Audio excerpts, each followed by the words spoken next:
Hello friends, आज हम बात करने वाले हैं 10 जून 2026 के टॉप 5 करंट अफेयर्स की। मैं पर डे 1 जून से पर डे मैं टॉप 5 करंट अफेयर्स के लिए एक शॉर्ट्स बनाता हूं, जिसमें आप पर डे उन टॉप 5 करंट अफेयर्स को पढ़ें और याद रख सकें। और मैंने पढ़ के इसलिए सुनाता हूं जिससे कि आप इन्हें बेहतर तरीके से याद रखें, क्योंकि सुनने से ज़्यादा अच्छा याद होता है। चलिए अब हम आज के करंट अफेयर्स को देखते हैं। पीयूष गोयल ने लॉन्च किया भव्या पोर्टल। केंद्रीय वाणिज्य एवं उद्योग मंत्री पीयूष गोयल ने नई दिल्ली में भव्या पोर्टल की शुरुआत की। उद्देश्य क्या है इसका? भारत उद्योग विकास योजना के तहत देश भर में 100 विश्व स्तरीय इंडस्ट्रियल पार्कों का विकास करना। बजट इसके लिए है 33,660 करोड़ का भारी भरकम बजट आवंटित किया गया है।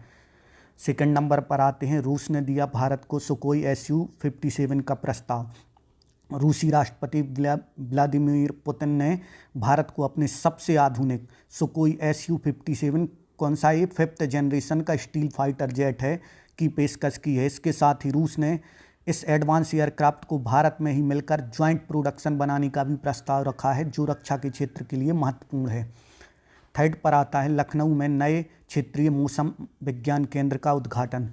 केंद्रीय राज्य मंत्री जितेंद्र सिंह और उत्तर प्रदेश के मुख्यमंत्री योगी आदित्यनाथ ने संयुक्त रूप से लखनऊ यूपी में नए क्षेत्रीय मौसम विज्ञान केंद्र का उद्घाटन किया।